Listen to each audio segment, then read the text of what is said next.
Greetings and welcome back to Room 303 and our chats with Emily, as we're calling our readings through the poems of Emily Dickinson contained within the Johnson edition. We turn now to poem 116. I had some things that I called mine. Now, this is a fascinating poem. I love a poem like this because there's so much that Emily is doing in just a few lines that's quite remarkable. Here we'll have possibly Emily's economic views, possibly Emily's legal views. We've also got this talking to God thing that she loves to do.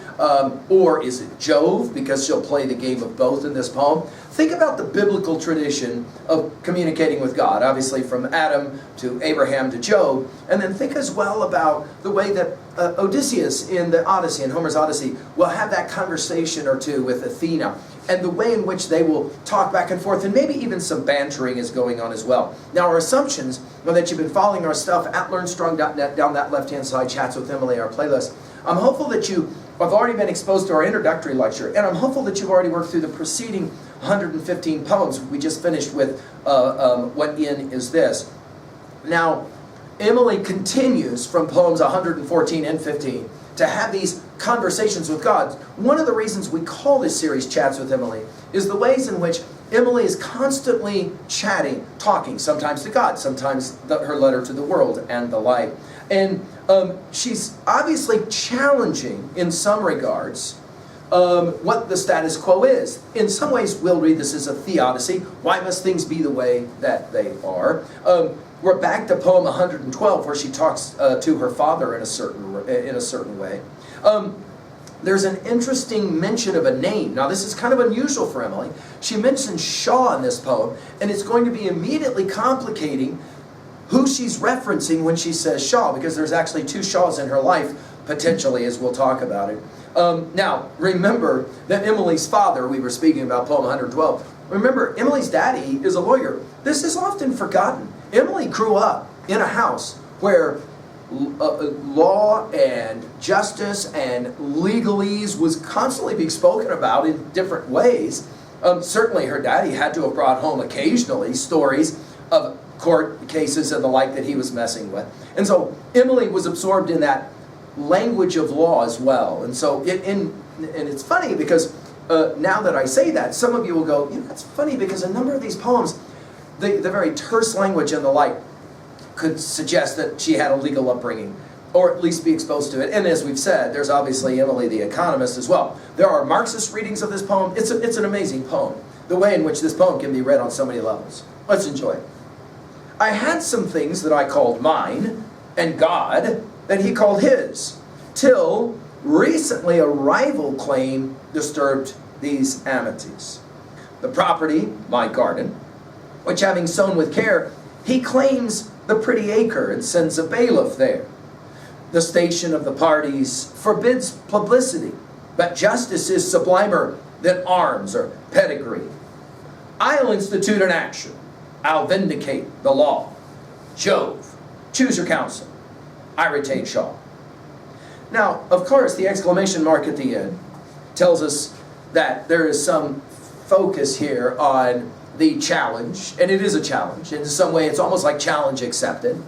The fact that she starts with God and ends with Jove is going to make this poem quite fascinating. I think Emily is constantly playing this game of standing in two worlds, reminding us in some ways of St. Augustine, where she's always referencing the classical tradition, here Jove, and she's always referencing the Christian tradition as well. And of course, within the Jewish Christian tradition, there is this history of this back and forth talking. I mean, remember the way in which God and Abraham will have that conversation about the end of Sodom and Gomorrah, and Abraham will say, please don't do it if I can find X number of good guys in the city, etc., etc.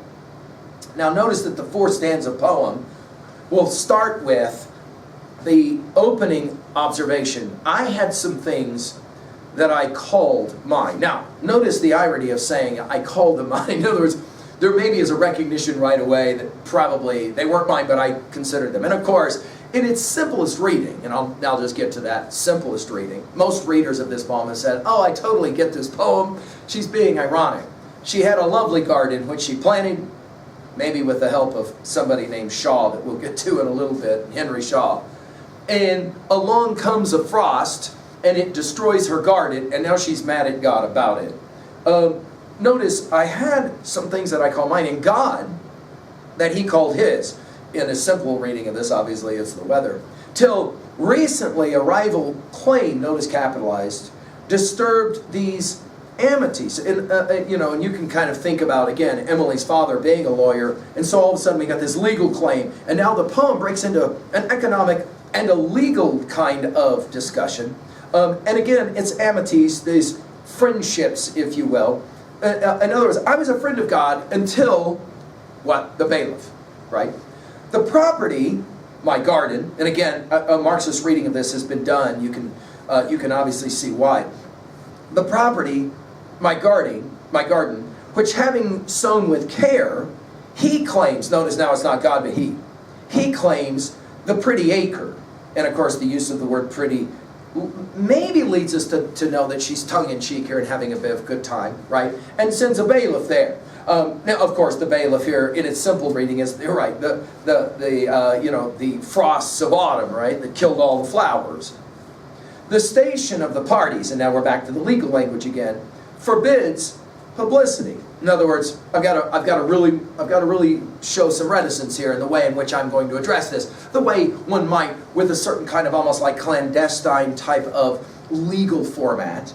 The station of the parties, and the word station here as well, from a Marxist reading. In other words, who is in charge in this project? Who is the property owner? Who is the property worker? That is to say, the bourgeoisie and the proletariat. It's an easy way to get there too. The station of the parties forbids publicity, but notice it's capitalized. Justice is sublimer. Here we're going to go from justice to action.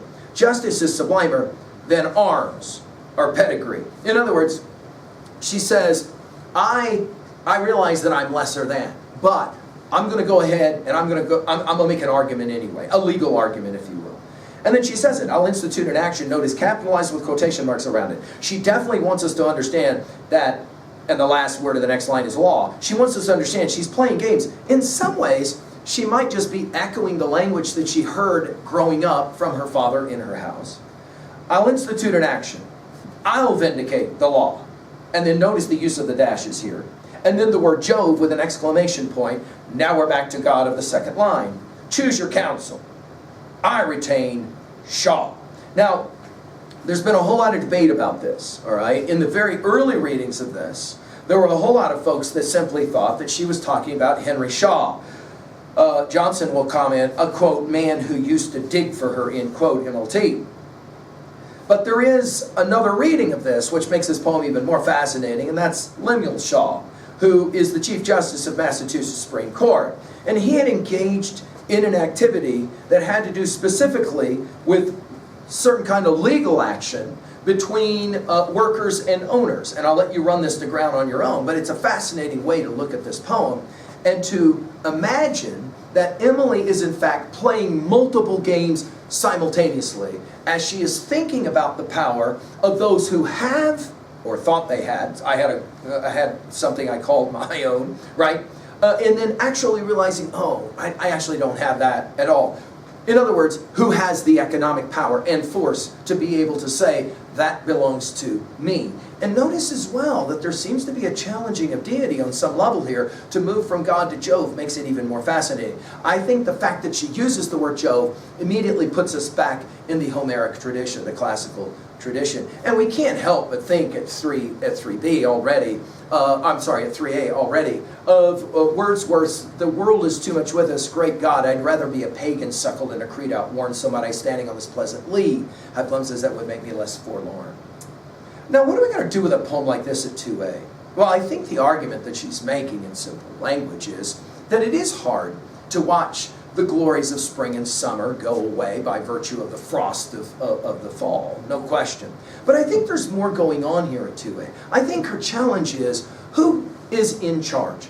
Who gets to allow for property and ownership to happen? And then how does that figure itself out when somebody else comes along and starts to damage that property in some way or another? At 2b, I love the tone of voice here. It is a very lawyerese kind of, legalese kind of language.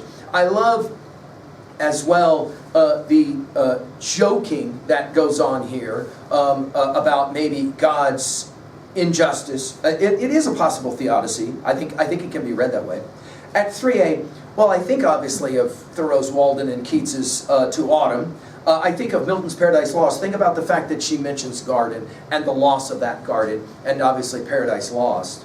But I'd like to figure already and gesture already towards some poems that we will be studying as we move on in our study. The first one of those is 248. Listen to the, we're not going to explicate this, but just listen to the language. Why do they shut me out of heaven? Did I sing too loud? But I can say a little minor, timid as a bird. Wouldn't the angels try me just once more?